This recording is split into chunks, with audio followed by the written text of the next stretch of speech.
My name is Andrew Jedras. I'm the Principal and CEO of Atlantic Hall, and indeed I've got the honor of being your moderator for today's webinar. I want to welcome and thank you for joining us today for this inaugural webinar presented by Atlantic Hall School and themed From Great to Greatest. Today's event is very much the brainchild of one of today's panelists, our chairman of the Atlantic Hall Educational Trust Council, Chief Mrs. Taiwo, who together with her sister trustees have been driving the strategic and vision of Atlantic Hall's future development. Indeed, today's event hopefully will delve into part of that strategy, focusing on perhaps the dual strands of educational developments post-COVID, and also the developing partnerships with world-class organizations, both complementary of and in support of Atlantic Hall's transformative agenda. I mean, essentially, if we look at where we are, the COVID-19 pandemic has transformed overnight the face of the earth. School closures with the uncertainty of reopening dates have forced schools to think out of the box, and in many cases to default to distance online learning solutions. Our webinar today hopes to tease out the realities in which COVID has challenged the world, but specifically focusing on the education sector. Our esteemed panelists will provide insights from their own individual disciplines and areas of specific expertise as to how and in what way they envision the educational sector shaping post-COVID. Clearly, the interface with technology will be at the core. The suddenness of the pandemic saw schools having to reorganize and respond to the learning needs of school without the traditional luxury of long-term strategic planning. The post-COVID era will, however, see the need for schools to formalize their long-term strategies, their pedagogical approaches, and organizational structures. This presents, of course, albeit unintentionally, radical new opportunities for schools and educationals to embrace. Our panelists today will give their insights into what those opportunities are and how schools, such as Atlantic Hall, may transform to meet both the challenges and opportunities they are now confronted with. In effect, for schools, the challenge is how the great school becomes the greatest. In terms of looking at today's webinar, we've got just over 1 hour, and we will try to keep everything very tight. Questions have been selected and will be put to panelists very much based on their area of particular interest and or expertise. We are asking, of course, panelists to be succinct in their answers so that we can cover all of the planned areas and topics. And in the end, we're going to invite each panelist to give that memorable parting shot, those memorable few words, which I hope everyone participating in today's webinar will be able to take away and to reflect upon. Due to the time constraints, there'll be unfortunately no time for questions from the floor. And we hope that that really will not detract from your enjoyment and participation of today's event. But let us move on and let us particularly try and introduce our esteemed panel. I think you'd agree, we couldn't have really hoped for a better, more distinguished group of participants who actually now are joining us from 3 continents in the world. I want to now introduce our panelists, and if I may, I'm going to commence with someone who I know very well and who reminded me we hadn't seen each other for a while, but I refer to Her Excellency, Dr. Medupe Ireli, the Nigerian ambassador to France. She was awarded both a bachelor's degree and first master's degree from the University of Ibadan. 15 years after a highly successful career in banking, Ambassador Ireli returned to her studies at the University College Dublin, where she received a second master's degree. And so, from that point began where undoubtedly her heart is, her career in education. Continuing further with her studies, she was awarded a doctorate at Penn State University in the USA, specializing in, interestingly, and a focus for today, distance learning and adult teacher training. Her Excellency Ambassador Ireli is a founding member of the Atlantic Hall Educational Trust Council, a former member of the Board of Governors and Educational Committee of Atlantic Hall, and she has led the school as principal for an interim period. Ambassador Ireli's passion and commitment to the development of education in Nigeria is without reproach, and her personal contribution to date is immense and acclaimed both nationally and internationally. Your Excellency, you are most welcome to joining us today. Thank you. Thank you. I'm moving on to someone who is new to our community, but we really enjoyed, and our chairman has already, I think, made reference to our connection with Canada. I refer, of course, to Professor Dana Brown. Professor Dana Brown is the Dean of the Sprott School of Business, Carleton University, Ontario, Canada.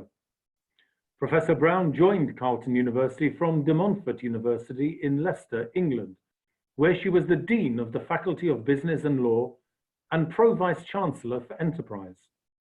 Prior to this, she was Director of the MBA at Oxford University's Said Business School from 2013 to 2016.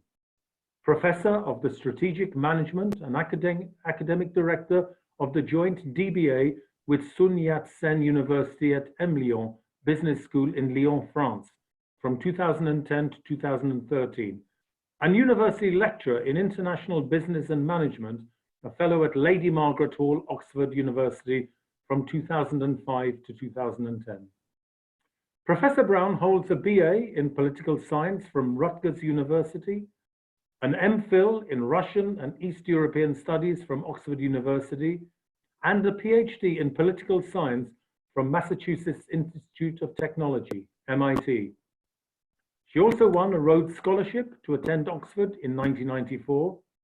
Professor Brown has trained as an executive coach with Myla Campbell in London and has incorporated coaching into a role as a manager and into the MBA and executive educational curricula globally. Professor Brown, you also are very, very welcome today. Thank you for joining us. I move on to someone who is indeed very, very close to Atlantic Hall, Mrs. Damilola Ogunbiyi. Damilola Ogunbiyi is the CEO and Special Representative of the United Nations Secretary General for Sustainable Energy for All and co-chair of United Nations Energy. She is incidentally also a proud alumnus of Atlantic Hall School and was awarded the school's ambassador for the decade this year in February 2020. Mrs. Ogunbiyi entered public service as the Senior Special Assistant to the Lagos State Governor on public-private partnerships. Prior to her appointment, she was a consultant for the United Kingdom Department for International Development on public-private partnerships. Mrs. Ogunbiyi maintains a keen interest in mentoring and empowering young people through skills acquisitions. She created the Lagos State Energy Academy to build the capacity of young people in renewable energy technology. Mrs. Ogunbiyi is one of the commissioners for the Global Education to End Energy Poverty, which is an initiative driven by the Massachusetts Institute of Technology, MIT, and the Rockefeller Foundation. Well, to a former student and an alumnus, Mrs. Ogunbiyi, you are most welcome. Thank you for joining us. Thank you for having me. The next panelist, unfortunately, is not today. With regret, Mr. Colin Mcelwee is unable to join us today, but he has become very much a friend of Atlantic Hall, and I would like to just acknowledge him by going through his bio, and we sincerely hope that he will join us at some point in the future. Mr. Colin Mcelwee has a degree in economics from the University of Manchester and an MBA from Esade Business School. Colin has extensive for-profit and not-for-profit business experience globally. He was an economist for several Brussels-based lobbies to the European Commission. He was also global marketing controller for Scottish and Newcastle, where he oversaw Formula One sponsorship and product distribution to over 150 countries. He co-founded World Reader in 2010 with the vision of creating hundreds of millions of readers in sub-Saharan South Africa. World Reader now also has operations, as we will hear, in India, Jordan for refugees, and South America. Colin is, however, also passionate about education in its broadest sense, and is highly, highly respected and regarded as a most compassionate philanthropist. Famously, he is once reported as saying, "Poor literacy is a disease in the world that shouldn't exist." Well, certainly in the future, we hope that Mr. Mcelwee will join us, but we acknowledge him and we thank him for his organization today. And we will also move on because indeed the next panelist who I'll be welcoming, Ruth Sorby, is part of World Reader, which was co-founded by Mr. Mcelwee. Ruth, again, I met recently and I'm grateful. Thank you for joining us. She is based in the UK, not far, I think, from probably where I am, and proud to represent World Reader, the leading digital reading specialist supporting global programs in 5 regions across the global south. Ruth enjoys developing partnership opportunities and building relationships with a focus on donor engagement to address the global learning crisis. An experienced development professional with a demonstrated history of working in the not-for-profit sector, Ruth is a graduate from Aston Business School, Birmingham, with further professional accreditation from the Institute of Fundraising and Chartered Institute of Marketing. Ladies and gentlemen, I think you will agree with me that our international lineup could not have been more impressive. And now really, I think without further ado, I think we should go straight into the questions. If I may say, the first question today, I'm going to address to Her Excellency, Dr. Medupe Ireli. And really, Your Excellency, the world, I think we realize, is slowly recovering from the shock and impact of COVID-19. It is said that a new normal will evolve. How do you visualize what this new normal might look like? And are there inherent opportunities that educators could look at in particular? Your Excellency. Thank you. Well, first of all, let me start by saying thank you very much to Chief Taiwo for this initiative. It's really very brilliant one. And give a shout out to the other members of the panel. It's good to be here in a discussion with you, and I'm sure we're going to have a very interesting time of it. Question is quite broad, and we don't have a lot of time. So I just want to focus it on perhaps 3 or 4 areas. And the first is to say that in this time of immediate after COVID situation, we're going to be influenced very largely by the term social distancing and of course by technology. And social distancing is going to have an effect, I think, in four different areas where education is concerned. Firstly, I believe it will have an impact on curriculum and assessment. Right now, schools were forced into closing very early, and so the curriculum itself in many areas, in many parts of the world, was not able to be completely covered. So in future, what does that mean for how large curricula can be, and for the assessment of curriculum, for the assessment of students' learning? How do we make sure that time the students have spent in class over the year is not lost? And how do we ensure that people who have been working throughout the time, their work also is recognized? What is going to be the role of continuous assessment? And how do we standardize continuous assessment over different schools? If an A means A in school 1, does it mean the same in school B? So those are going to be issues that need to be addressed. Also, how do teachers embrace various learning styles and ensure that various learning styles are validated? As we go into this time when students are not together and they're forced to work in a new way, what does that mean for the development of curriculum? And we're going to see an impact in that, I believe. Also, day schools. Will day schools and boarding schools have the same, will they be influenced in the same way? And this is probably things that we can discuss later as we talk more about online learning. But in terms of curriculum, those are some key things that we might want to quickly look at. A second area is administration. COVID, the main impact of COVID that made it a pandemic was the fact that it spreads very quickly, and that with the greater connection, physical connection between people, it made it a very dangerous disease. And that's what caused all the lockdowns. So what does it mean for schools in terms of numbers? How do they manage numbers on a campus? How do you manage numbers in terms of admissions? How many people do you want to admit now? How will classrooms be structured? How many people in a classroom? How closely do they sit? If you have desks that are 2 in 1, do you now want to split them up? That's going to have implications. It's also going to have implications on revenue, what your sources of revenue are going to be, how your spending patterns are going to be. Those are things that are going to have to need new discussions, and probably will see restructuring within the school environment. And things like even uniforms with masks. What's the role of masks now? What do we expect people to do, particularly in Nigeria, where boarding schools and uniforms, and in schools like the UK and Ireland, I know that those are things in discussion.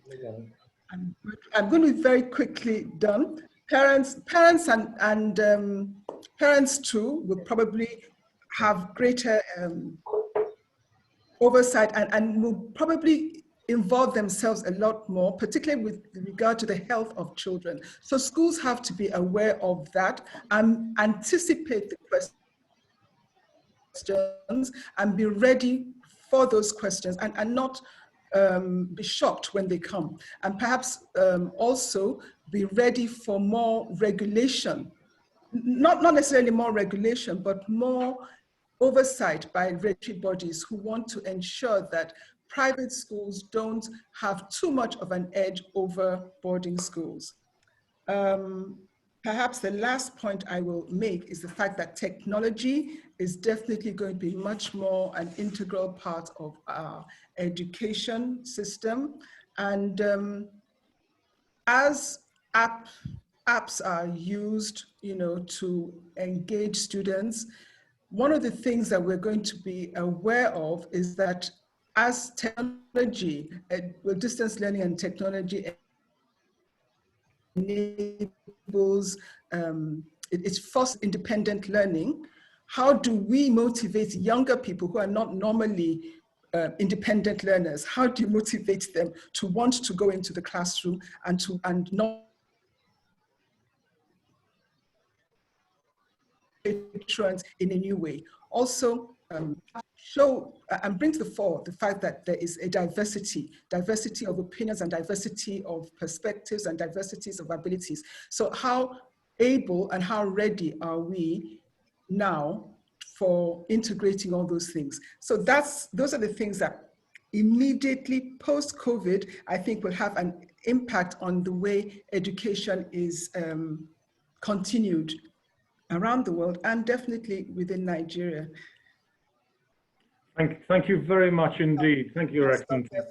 And I think you've set the scene very well for the next question, which in fact will be by our chairman, who I'm going to introduce. I've kept her to introduce specifically Chief Mrs. Taiwo, who is, of course, the chairman of the Atlantic Hall Educational Trust Council. And before I pose a question to Chief Mrs. Taiwo, her acumen and background is unbelievably impressive. Mrs. Taiwo is the chairman, actually, of the Lexham Investment Owners of Shoney Investment Property Company. She has over 45 years' experience in the real estate industry as a developer, both in Nigeria and internationally, covering commercial and residential markets.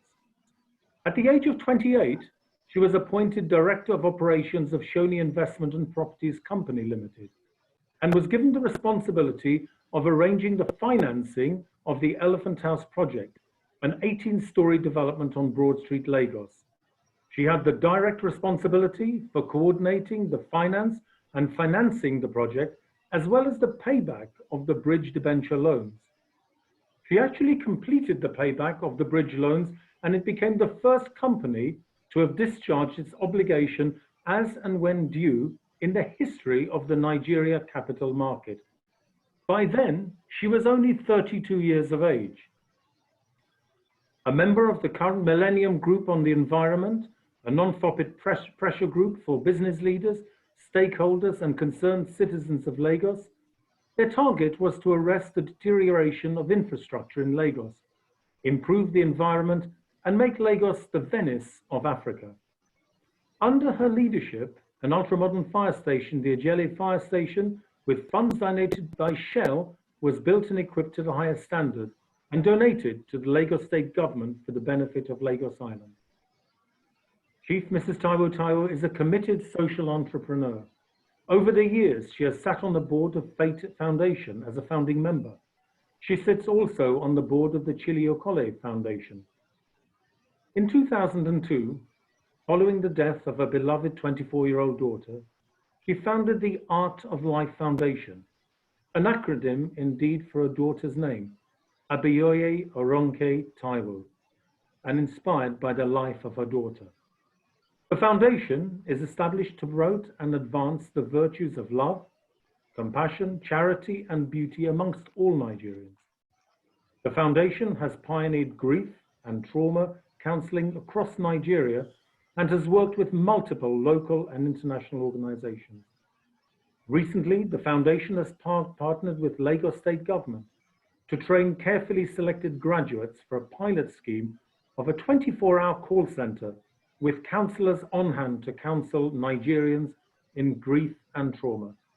Chief Mrs. Taiwo Taiwo is unquestionably an outstanding social pioneering entrepreneur. It's been my privilege to have her as my boss for the last 10 years, and today is her brainchild. Her Excellency, Dr. Ireli, has set the scene for today's seminar and really has put into question some of the very key challenges. I now, of course, want to extend that and follow up with the first question to Chief Mrs. Taiwo Taiwo. And as Chief Taiwo, Atlantic Hall continues to develop its global brand, so the partnership during this pandemic, so the partnership with your sister trustees will govern and possibly reshape the direction both you and your sister trustees will wish to steer the school. Can you give us some insight into how you may approach this? I think one of the lessons, the sheer speed at which our world changed is still something that stuns most of us in the world. Many of us who pride ourselves as being extremely good at planning, long-term, and visioning. We've learned that we are only mortals. Last year, we created, we had a facilitation of the next stage of Atlantic Hall, a strategic visioning. And actually, we called it "What got us here would get us there." Well, we weren't that Christian because we could not imagine what the there was. But one of the things that we recognized was the tremendous dynamism in the educational field and the importance for us to form international partnerships. And so it was that it was a matter of deliberate policy that we sought out international partnerships with Carleton University, with world leaders, universal world colleges, and it has proven to be, in fact, the exact thing that we needed. It is as a result of our partnership with Carleton University that we are able to enter with a lot more confidence this brave new world of distant learning. We're so privileged to have Carleton University, who Donna has just informed me, plans to carry out the whole of the next semester, the whole of the program online through this online learning. What a tremendous partner that will be to us to guide us, as clearly we have to embrace this technology, as Mrs. Really so well said, and scale up very quickly, because what got us here is certainly not going to get us there. And we are also very proud to have partnered with World Readers, which is a phenomenal organization, again, online, the library of thousands and thousands of books, which is put together in e-format using tablet and making it possible for our students. So yes, our future has never been more uncertain, but I think one of the things that concerns me the most is the future of boarding schools. Because we were and are 100% 650 students plus or minus. That is what myself and my colleagues in the trustee have to think hard about and deep about, and see how we can merge them with the challenges of this new world. Thank you.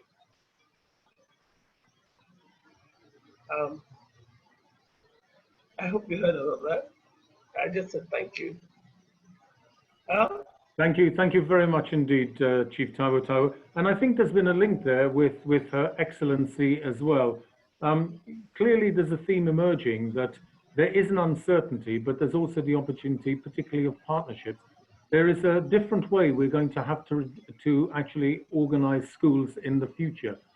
And you made reference, of course, to particular partnerships that you've been pioneering with your sister trustees, and indeed the university partnership with our colleagues and new friends in Canada will be central.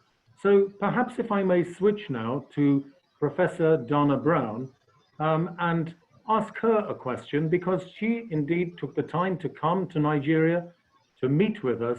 And I would like to ask Professor Brown, you know, as Atlantic Hall, and indeed other top schools continue to develop its global brand, so the partnership with Carleton University, for example, is seen as integral to our development, referred to by our chairman, Chief Taiwo Taiwo.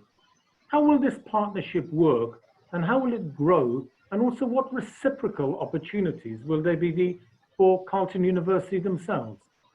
Professor Brown. I can't see her picture. Hi, me? I'm here. Yes, I can.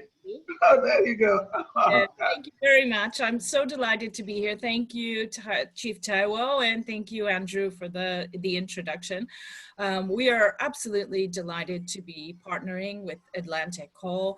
This is a mutual partnership that will allow our students, our faculty, our administration to learn from one another as we all grapple with the new challenges and realities of the world that we're living in during and then after this COVID crisis.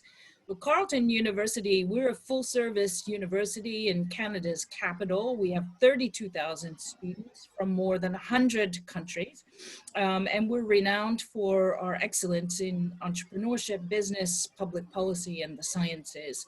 And we work with partners around the world, but I think this partnership with Atlantic Hall is really unique.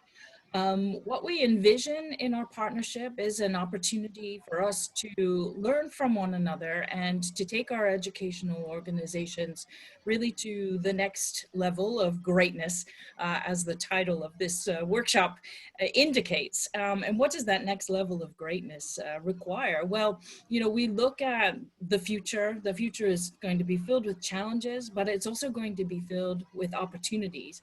And those opportunities to really create a better world, more inclusive economies, more sustainable businesses, the ability to harness those opportunities is very much dependent on us bringing the talented people that we have in our societies together to create, to innovate, to lead, and to think about what they want this world to be. So education is going to be critical.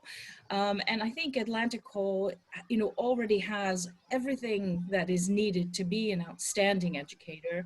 But the next level really does involve getting our students into the world, getting them to learn how to problem solve, how to be flexible and innovative and responsive. These are the skills that we see are so required given this crisis moment. There's no textbook for what the future holds. So we can't teach our students something about the past, how they managed in the past. We need to teach them how to be responsive and reactive to this future. And for us as a university and in this partnership with Atlantic Hall, we really want to emphasize the opportunities for our students to experience learning through a problem-based learning approach that we have been developing for years at our university. And we look forward to collaborating with the teachers and the students at Atlantic Hall to further develop experiential learning opportunities. And these opportunities may involve working within the community to solve challenging problems, developing new enterprises, partnering with businesses and community leaders to develop new solutions and new innovations. And this will be the new classroom. The new classroom is the world. And we need to get our students out into that world. And we also need to allow our students to develop the global networks that are going to be necessary for bringing talent together and developing solutions that are lasting and truly innovative. And when we bring our students from Nigeria together with our students from Canada and from other parts of the world, to network with one another, to learn from one another and to problem solve together, we can really create a powerful force for good. So we're very much looking forward to further developing our partnership, sending our students, our teachers over to Atlantic Hall, developing collaborations both online and face-to-face when that opportunity arises. Thank you. Thank you very much, Professor Brown. And I think for all listening, we can see again this evolution of theme. Professor Brown there, of course, was talking to the emphasis, both at her university and indeed developing in our school and other schools, of 21st century skills. She talked about innovation, collaboration, not just schools working as they have arguably done for many, many years, isolated, but in fact, I love that wonderful phrase, the new classroom is the world. Well, we're going to move on to the next question now, because actually we know to actually achieve security in the new world and to be able to conduct the global links we're talking about, we must, of course, defer to technology. Of course, technology relies on consistent power. And while schools, I believe, were swift to respond to meeting the learning needs of their students through distance and online means, reports suggest that maximum and consistent continuity was actually often lost due to lack of power and/or connectivity. So I suppose the question which I need to pose is, what is being done strategically to address this deficit at both national and local level, particularly with reference to Nigeria, but actually elsewhere? And of course, I'm going to turn to our energy expert, Mrs. Damilola Ogunbiyi. Thank you very much for having me. I mean, I can't speak for every country around the world in terms of what's being done, but I can speak for the challenges and what other schools, especially in India, Rwanda, has taken up. First, what this has shown us is that there's an enormous amount of inequality. Even in London and New York, you found students were being sent home and they didn't have laptops and they didn't have internet service. We can't just assume that that's an African problem. The second thing was people understanding just how important technology is and not going for the cheapest option. So in India and Rwanda, as I've spoken about, students were sent home with solar battery packs. So those solar battery packs would charge any internet device, would charge their laptops. But it was also important that the laptops were also low energy and the tablets were low energy. So as we run to get kind of the cheapest things, we should look at the sustainability and the whole life costing of some of these things. I mean, I'm a very big advocate for renewable energy and clean energy. So I think, no, and this is not just an African issue, a lot of countries are now saying, what are the tools we're going to send to our students to work? Is it tablets? Is it laptops? You know, is it phones? Regardless of what it is, it needs to be low energy and it needs to be able to suffice with a solar battery pack. So that for me is the minimum, to make sure at least your students are constantly connected. Those battery packs also allow maybe a level of illumination that they might need to actually see what they're doing. All these things are normally taken for granted.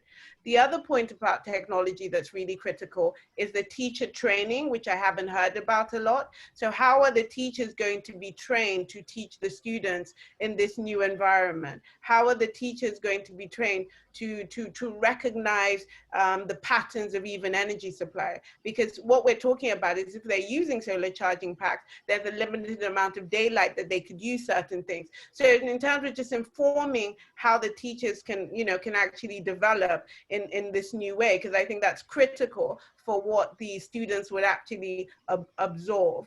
I mean, right now, even in my organization, also the United Nations, we've evolved greatly over the last 90 days from our first Zoom call to now be able to you know, to write on the computers, have breakout sessions and do all sorts of wonderful things.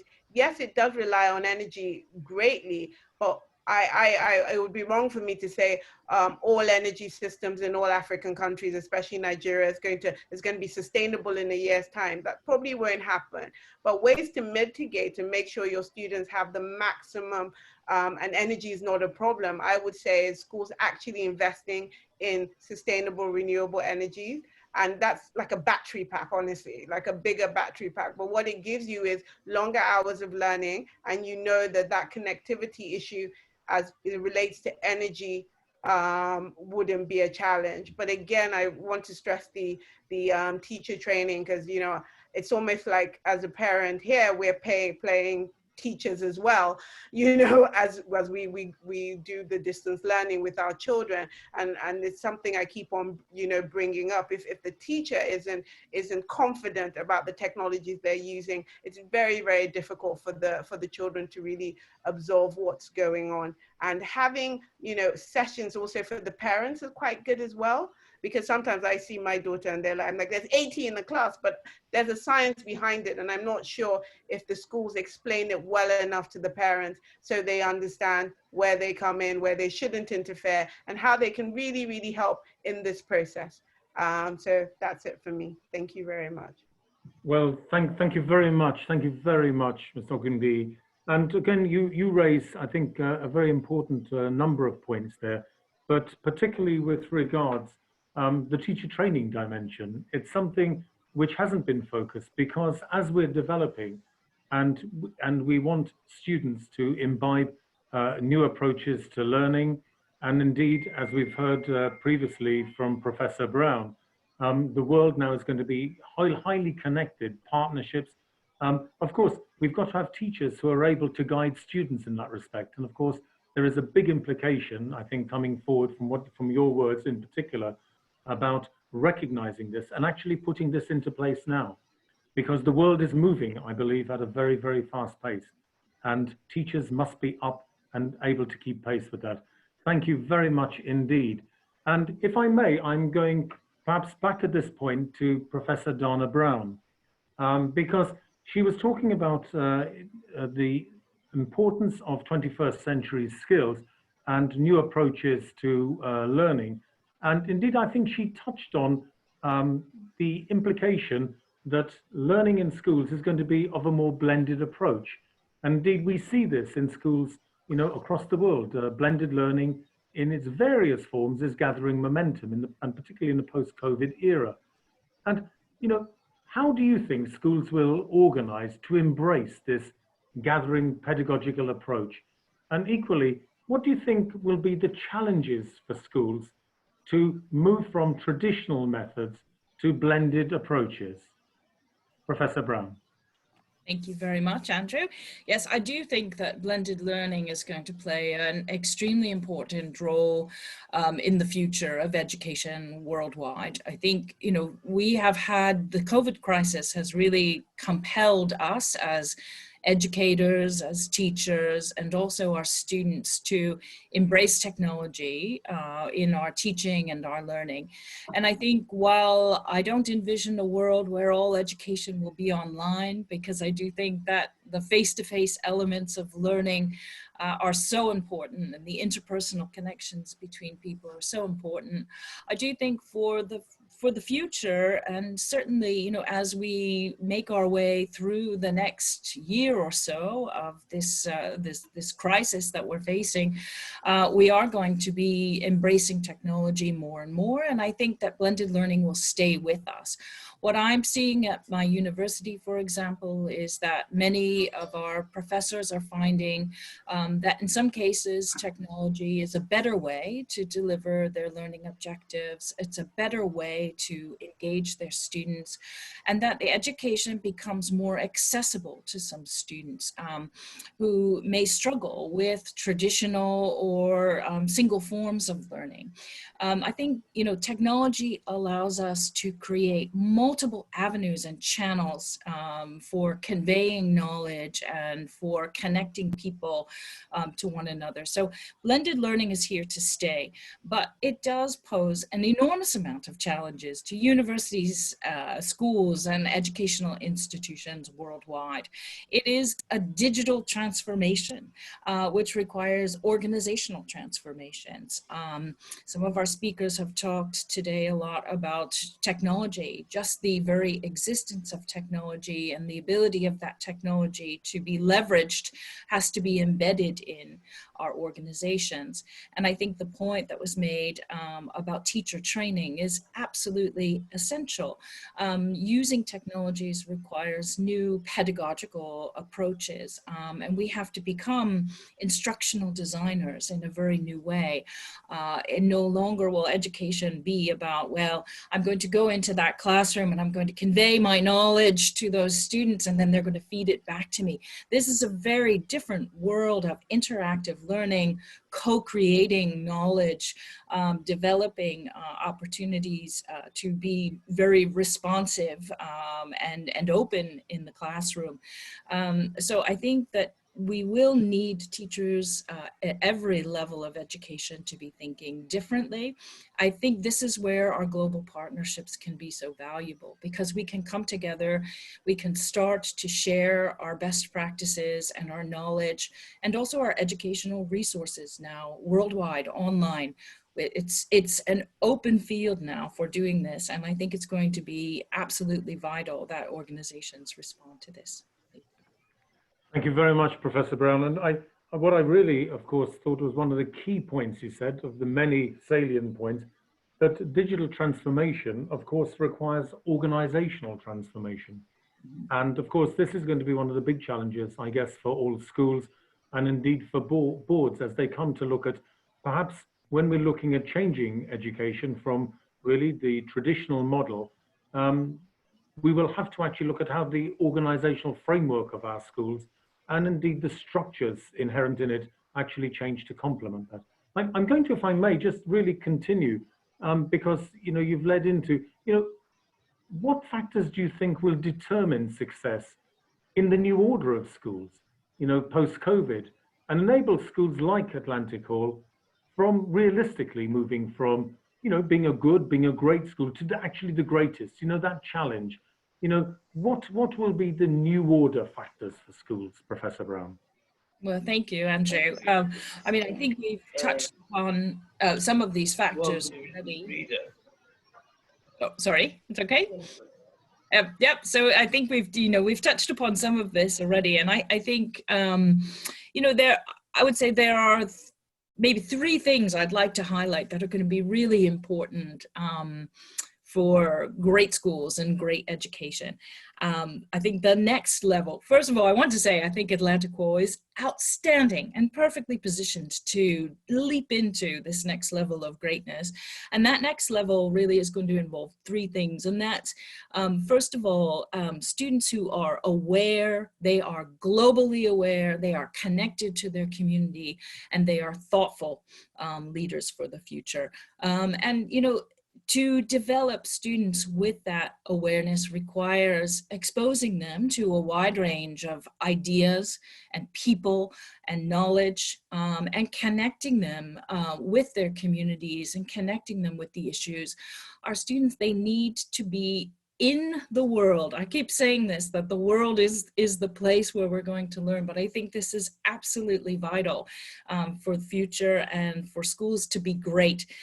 They can't isolate their students and pull them away from the world and educate in an ivy tower. They need to be right there, because we need these students to graduate and go out and harness the talent and harness the resources and make the world a better place.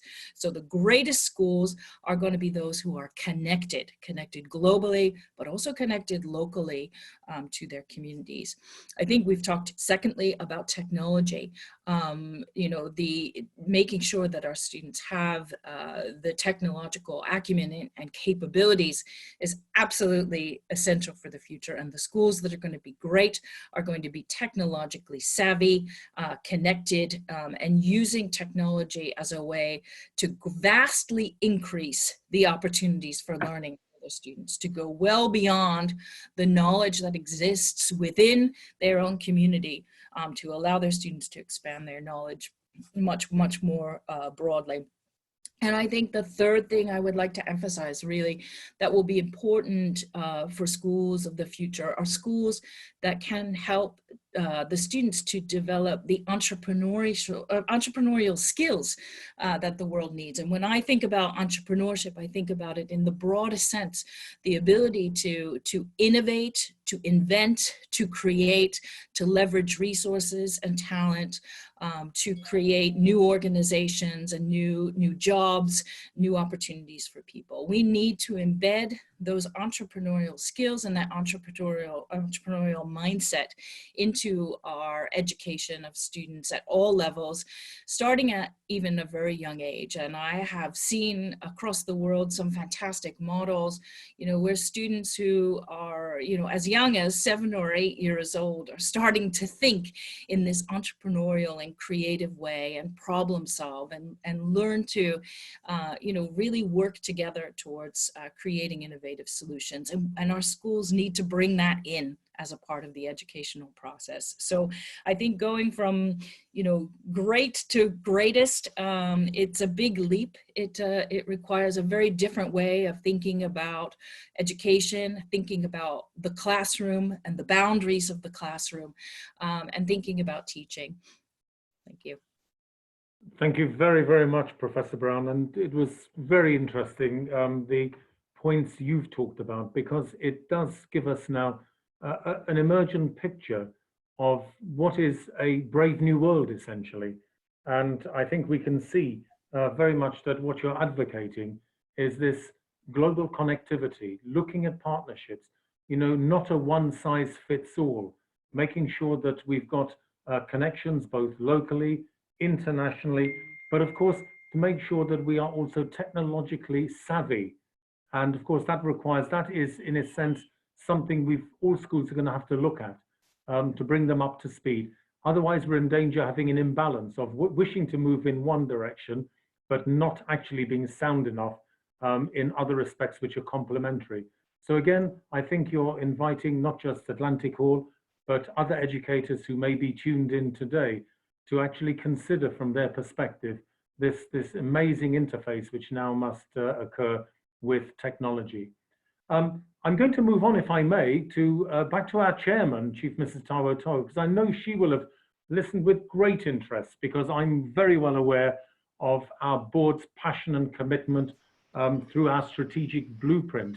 And if I may invite our chairman, Chief Taiwo, to come back, and just from her point of view, and indeed probably reflecting some of the sentiments of her sister trustees, what do you working so intimately with Atlantic Hall, see the key challenges and opportunities that will need to be overcome to enable a school such as ours to achieve the greater heights of excellence that other panelists have referred to in the course of this webinar to date. Chief Taiwo Tyler. I think one of the, I think not even understanding how important it was when we took that word, what got us here will not get us there. I don't think any of us knew how prescient it was. Also, when we took the determined effort to partner with international organizations, neither did we know how vital that was going to be in this year's pandemic. I think it has now brought to us very clearly that the old way of doing things, I mean, even before this event, Carleton University were planning and are still working with us in bringing teachers to facilitate experiential learning. That word has become a symbol of the new world, exploring. As Donna said, world education. And I think one of the things that we will be very clear going forward, as I said, challenge a bit with boarding, but I think we can still, in thinking experientially, merge boarding with the whole world. It's just that perhaps some of the faculties that we don't have now are going to develop. They can imagine a whole block that's a world space that's connected to Carleton, that's connected to world leaders, that's connected to African Leadership Forum. So somehow or other, in my property mind, I'm creating a building inside Atlantic Hall that's a world educational block where we will have forums connected to our school from Russia, from China, from Canada, from all over the world. And through that, explode our minds to the new world, the world of education, as Donald so well put it. That is what I am excited about. We're challenged by it, but boy, it will definitely take us from great to the greatness. Thank you. Thank you so much, Chief Taiwo. And I think that again gives an indication as to the ambition which schools such as Atlantic Hall are embracing. And it's quite interesting that based on what you were saying, we are really looking and now moving almost to very closely determine that we've got to have a blended approach. You know, a boarding school will now actually potentially be linked. I mean, video conferencing as an example. Depending on time zone differences, we could be linked and running ambitious programs and projects with schools in other countries. In other words, I think what you're saying is we've got to become less insular and more open in terms of how we deal and how the world is prepared to deal with each other. So in fact, we're taking globalization to the next level as well. Chief Taiwo, thank you. And again, I want to now move to another question and indeed another panelist, because whilst we have focused very much on really progressive technological change, we have to recognize that the world, unfortunately, is still not fully technological. And at this point, I want to bring in Mrs. Ruth Sorby, because her organization, of course, is looking at something a little bit less removed, I would say, on one hand, from perhaps the technological heights that ambitiously we are looking at. But equally, the interesting thing, World Reader is actually a highly technological organization, which may sound a contradiction. So my question really, Ruth, to you is that, you know, reading and literacy still is, without question, the key to learning. And for the foreseeable future worldwide, it's almost inevitable that schools will have to deliver at least part of their learning via online means because of the pandemic. From your organization, from World Reader, what opportunities for the further expansion, should I say, of your mission do you foresee as countries, and specifically schools, emerge from the shadows of COVID? Thank you, Andrew. I'd just like to say what an honour and a privilege it is to be here today, and I've thoroughly enjoyed hearing from all the other panellists. I've been jotting down lots of notes and so many touch points that I feel we very much agree on. On behalf of Colin, I'd like to apologise that he's not able to join us today, but as you've alluded to, Andrew, the crisis in some ways does provide many opportunities, and opportunities that everybody at World Reader is absolutely working double time to fill. So thank you very much for the invitation to be here today and to talk a little bit more about World Reader's work. I'm very proud to represent my colleagues today. I'm here in the UK, but I'm representing our teams who are based in Ghana, Kenya, Jordan, India, and Peru, as well as my other global colleagues around the world. We're a digital reading specialist, and this year we're actually celebrating our 10th anniversary. Never could we have predicted the world events that would befall everybody during our 10th anniversary year, but I think it's important to mention our 10th anniversary because World Reader really was established to bring digital reading to underserved communities, especially in the global south, long before the pandemic hit and the unfortunate ramifications of the school closures.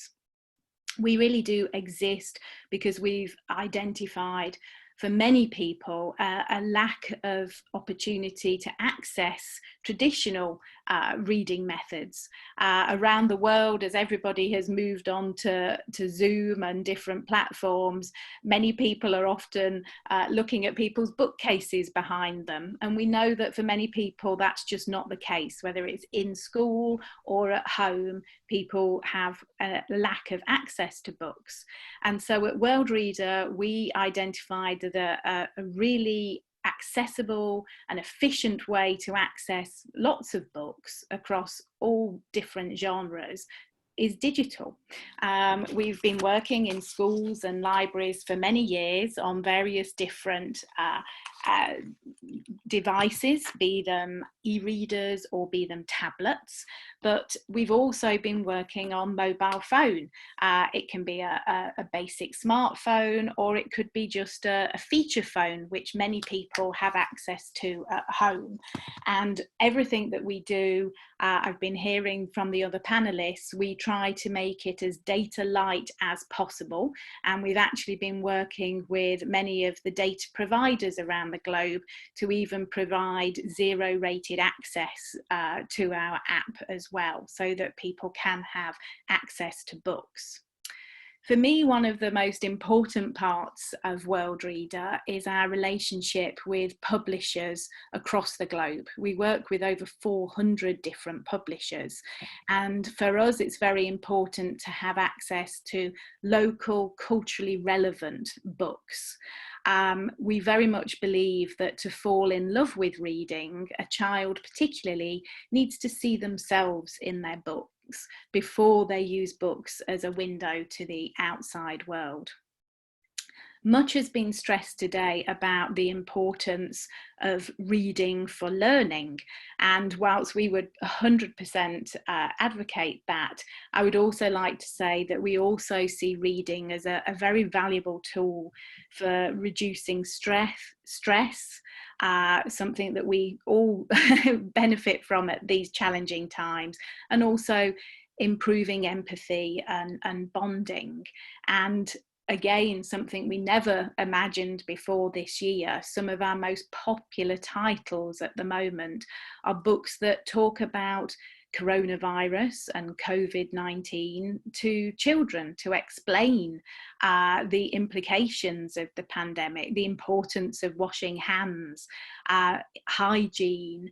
And another book that has proven very popular is a book about feeling sad, because it's important that we can all relate to those feelings and learn to adapt to those. So it's interesting also that whilst our mission is very much to serve those underserved communities in the global south, this pandemic has left at its height probably 1.5 billion children and youth out of school across the globe. And through that, we have been inundated with enquiries, including from schools in London who are facing similar challenges and can actually learn from many of the lessons that we've been able to be a part of in the global south. Even for ourselves, working in this different manner presents extra challenges, which we're very much trying to rise to. Teacher training has been something that has been very much focused upon in the discussion. Whilst we can't physically go into schools and train teachers at the moment, we've been looking to putting training videos online to really give people the encouragement and the advice that they need. And as homeschooling has become very important around the globe, we've also been looking to provide tips for safety online and encouragement for parents and caregivers to read to their children. We really do believe that keeping children reading wherever they are in the globe is incredibly important at this time. Thank you very, very much, Ruth, for that. And in fact, actually, I had another question which I was going to pose to you later on, really towards the end. And I think you've actually answered it already, because you've actually covered about really the alternative business development opportunities. And one thing that struck me from your response then, I suspect both panelists and indeed everyone who's listening outside, is the fact that 1.5 billion children were out of school or are out of school during this pandemic phase. And that, of course, in itself, I mean, just looking at that statistic, I think gives an illustration of just the magnitude of the reorganization, because schools are not going to return as they were. So it really is a very tremendous highlight. Ruth, for that wonderful insight, and really please continue the great work, because, you know, I'm very conscious of your co-founder. You know, illiteracy is a disease which the world should not have. So, Ruth, thank you very, very much indeed. Thank you, Andrew. If I could just very quickly add, I will pop in the chat a link to our mobile app for any of the attendees listening today. There is a collection there of free books which any parent or caregiver can access. I've certainly been sharing it with my friends as they're homeschooling as well, but I would just encourage people to take a look, and I will put the URL bebooksmart.com in the chat for everybody that's attending today. And thank you very much indeed, Ruth. That's most generous of you and greatly, greatly appreciated. I'm going to link up again with Her Excellency, Dr. Ireli, because very clearly from what has been said to date, and I'm conscious that we are getting close to the end of our time, so I'm going to invite remaining panelists. We've got about 3 questions, which I still would love to touch on. If we could be perhaps a little bit succinct in our answers. I know that sometimes is very frustrating when we want to give the depth. But this touches very much, Your Excellency, on an area of specific expertise in your background, and that is regards to distance learning. Because for some time, both conceptually and practically, the pandemic has seen distance learning as being the immediate response at various levels. And in fact, it's become virtually a panacea in terms of response. Can I ask you just very briefly, in what way do you think distance or online learning will further develop post-COVID? And what have been the limitations and advantages of its use, And you might want to draw on indeed your experience both from Nigeria and of course during your ambassadorship in France. Thank you, Mr. Jedras. Actually, both Damilola and Professor Brown have touched on some of the things I would have said. So I would just like to use their responses as a building block for what I want to say in answer to your questions. Damilola was particularly concerned about teacher training, and I think that's really important. Not just for training teachers from a pedagogical point of view, but they also need to be aware of the various apps that are out there and how they can help in nurturing students. I'm particularly concerned that in the future, distance learning in Nigeria, as it's been embraced now, also has a role and an opportunity for nurturing younger children, for nurturing people who are in primary school, for nurturing people who are in secondary school. And I use the word nurturing because online now, on television, you see that a lot of children are at home, but they're still connecting with each other. So there's that development now of a kind of digitalization of social interaction. And that's something that distance learning opportunities are going to give. So there needs to be training and exposure for teachers. How do they include that? How do they enable a kind of connection that before wasn't possible? And if people are still going to be restricted one way or another, how do we make sure that social connection, which is absolutely important for us, and Professor Brown also talked about the need for continuing face-to-face interaction. So technology is going to be something that's going to be useful, and there are already opportunities out there for doing that. So training, pedagogy, yes, also new forms of relationship and new forms of interaction. Another thing that she talked about was parents. During this period, parents have been kind of thrown in at the deep end. They've had to do a lot more, they've had to have a lot more involvement with their students, with their children at home, and they've not always known how to do it. One thing that has come up quite a bit that parents on this side of the world have seen, and I know even in Nigeria, and my niece has complained about it, is that they're overworked, they're overwhelmed, they're frazzled. You know, how am I supposed to know about chemistry and maths and so on? And I have children in different classes at different times. Yes, so the school, opportunities exist now with distance learning and in teacher training to see how schools can support parents through giving them advanced information, just using technology to provide that advanced information. We also, because we expect that parents are going to be more involved, we know that there has to be some kind of empathy with parents. How, you know, we've talked about access challenges. Not everybody has 2 phones in the house. Not everybody has access to electricity or power throughout the day. But research also tells us that the more parents are involved with the work the children are doing at home, the more successful that child is going to be. So we have to also help, you know, in training our teachers to see how they can help the parents, because the role of parents is important. Parents are going to be, how do I say it, you know, quite delicately, that there is the gap. There's a knowledge gap and there's a skill gap. And those 2 things have to be bridged. Schools can use technology to do it. It's not necessarily distance learning or online learning, but it is an online platform that can be used to help them. The final thing is we have to talk at some point about cybersecurity and cyber safety. As parents are being asked to be more involved, they have to be aware of the difficulties and the dangers that exist online. And I'm not sure we're all able to find out what those difficulties are. What are those challenges?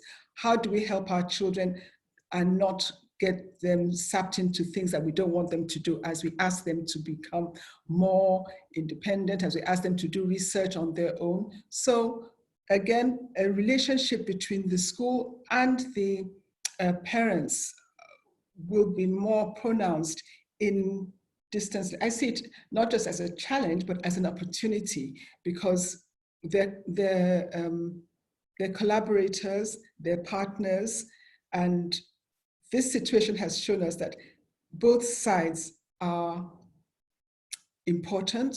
Both sides are important in achieving what they want to, their end goals.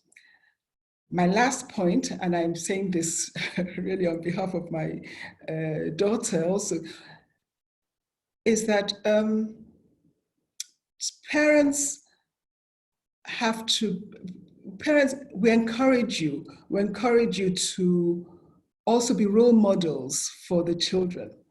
As you also read and are involved with the children's work and so on, then children get to see that there's value in it. This is something that can be fun. This is something that is worthwhile. And a lot of things start from home. That starts from home, is continued in school, and it comes back. So really, it's a brave new world out there. They're building blocks, and yes, we all have a part to play. Technology is going to be very helpful in getting us there, and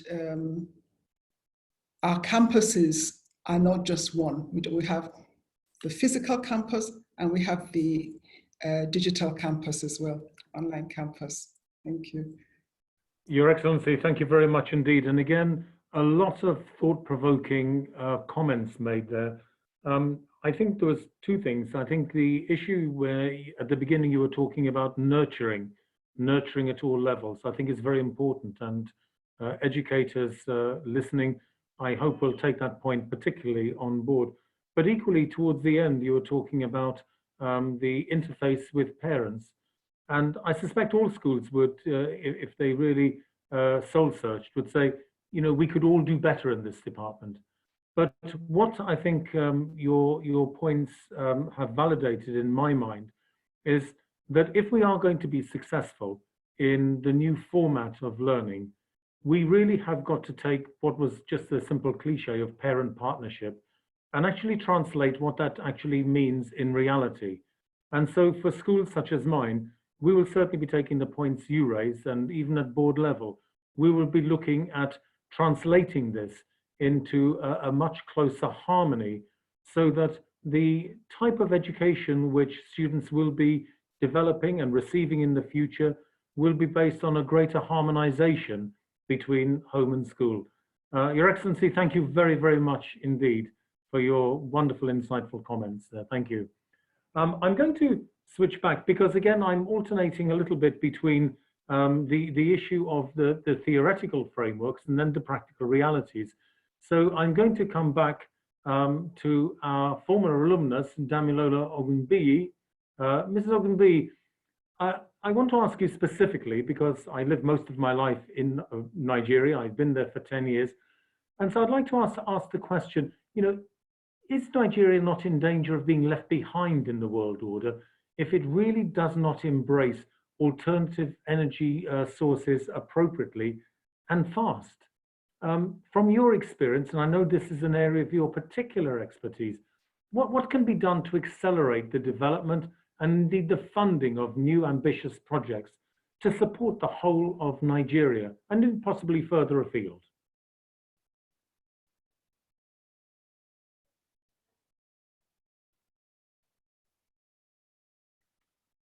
I'm actually not getting a response there. And that may well be because I know Ms. Okunbi had another very, very important engagement in London, and she may have had to actually depart for that. So I hope those, for everyone listening, you will forgive that. I'm going to move on really now to round up. And if I may, the final question, although I'm going to again refer to Her Excellency Dr. Modupe Ireli, it could well be the parting shot for the remaining panelists in terms of where do you believe schools will be 5 years from now, or indeed where will they not be? What do you think the key issues which will be brought out and bear for their successor otherwise? So at this, I'm asking everybody, and I'm going to start with Your Excellency. 1 minute, please, no more. I'm going to put you on stopwatch. Okay. Where are we 5 years from now? The crystal ball question. Okay. I don't have a crystal ball, but I'll tell you 3 words that I think are going to be important: responsiveness, adaptability, and expertise. Responsiveness, adaptability, and expertise. All the areas of school. And I believe that the greatest schools will be those who will be able to respond to unanticipated, instantaneous, and dramatic change. That's it.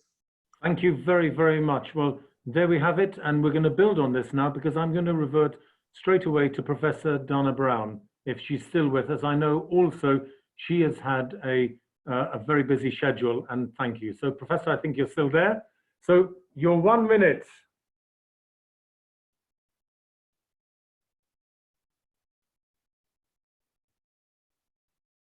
I think we're not hearing Professor Brown at the moment. I'm here. Hello. Hi. Sorry. Thank you.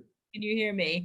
I said I didn't want to leave because this is such a great conversation, but I will have to soon. But thank you very much. I think Her Excellency said some fantastic words there that I think really resonate with what my thoughts are about the schools of the future as well.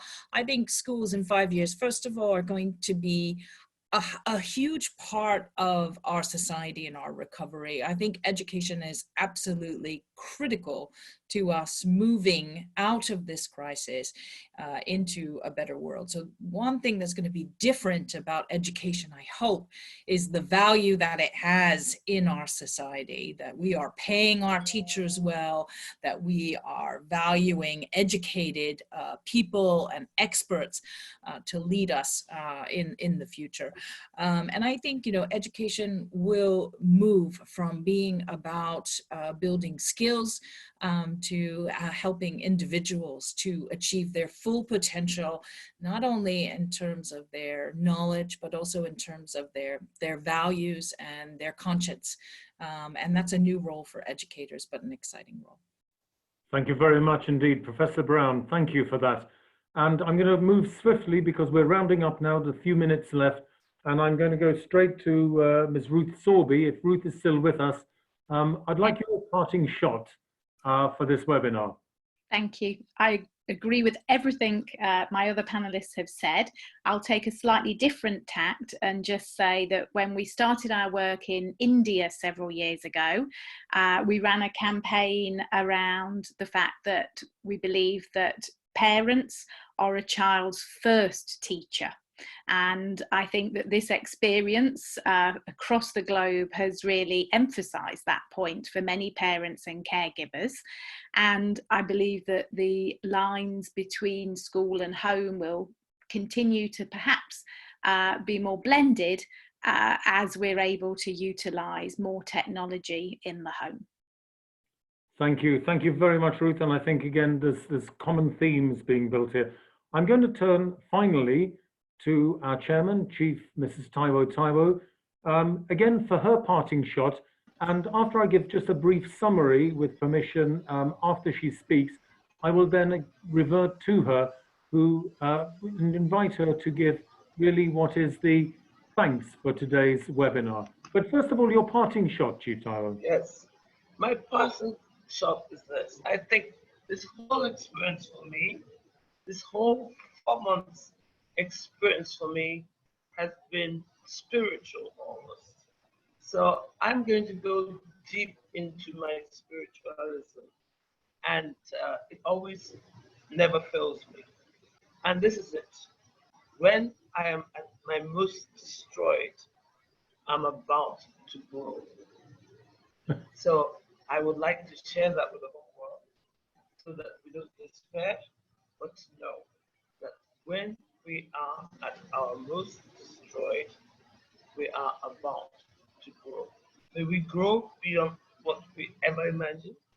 May we seize the opportunities that we never knew could be. And may we see a vision that we never saw. That is my contribution. And what powerful words to finish. If I may, I've been scribbling notes, and I'm sure everyone else has, and I'm just going to very briefly attempt to try and summarize. As I say, it's very difficult because such has been the profound nature of today's webinar. There is so much, but I will attempt to try and do so. So what really do we take away from today's event? Well, first and foremost, I believe that the new normal is likely to be quite abnormal. Although whilst different in essence and affecting all strands of society and social behavior, I believe what we've heard today is that numerous opportunities are and will continue to present themselves and lead to achievements at a scale, I believe, unprecedented in living memory as we embrace our future. I think it's clear technology, and particularly schools' interface with technology, will gather momentum and open the doors of schools and pedagogical design and change for one based on partnerships. Clearly, schools will move to more diverse modeling in terms of their curriculum delivery, and I'm very conscious of the opening comments from Her Excellency Dr. Ireli. And this in turn has implications, I would argue, for the initial in-service training of teachers. That has become a theme in today's webinar. Of course, from Ruth, we heard eradicating literacy and literacy deprivation is a priority for all nations. I was very interested in her particular approach that not expensive Apple, if I may refer to a particular brand name, computers, but using simple phones, because there's greater opportunities to spread the concept of increasing literacy across the world.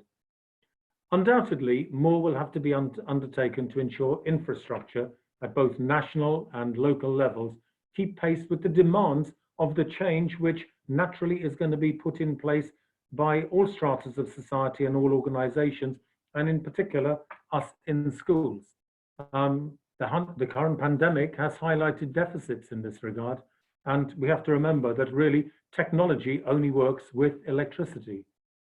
However, overall, in concluding comments, the tone of, I would believe, today's seminar is really one of cautious optimism, if not of really breathtaking optimism, and one which is not going to be governed by the challenges, rather but by the opportunities. And again, taking Professor Brown's points, by an entrepreneurial spirit. The future is bright, and for those that embrace it, I would argue, and seize the opportunities, greatness beckons. Thank you once again to our panelists. I've been honored to moderate this fascinating webinar. I thank all of you for joining us today, and I finish by bowing out and inviting our host, Chief Mrs. Taiwo, to offer a brief vote of thanks to thank everybody, panelists and those participating today. Chief Taiwo.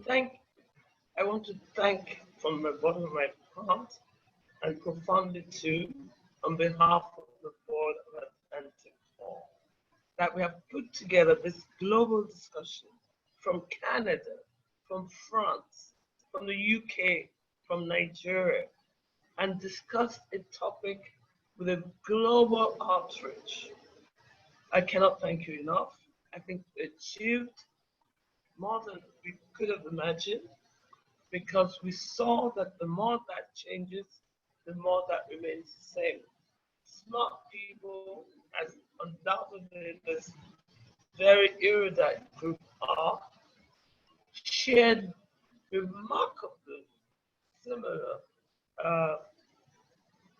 visions about what the future is like. So I think what is most important is that we get the right leaders and we think in the futuristic way. I thank you all. I thank Dana in Canada. She's woken up for 7 o'clock to get to this meeting. I thank Ruth from London. I thank my darling Excellency in Paris. I thank our panelists, Andrew in Brighton. And from Lagos, I say goodbye and thank you very, very much. Thank you. Thank you. Thank you all very much. Thank you very much. Thank you, Mr. Jedras. Thank you. Oh, Okay. I I have to leave now. I'll be leaving. Yeah, now. yeah, Okay. I think it's done.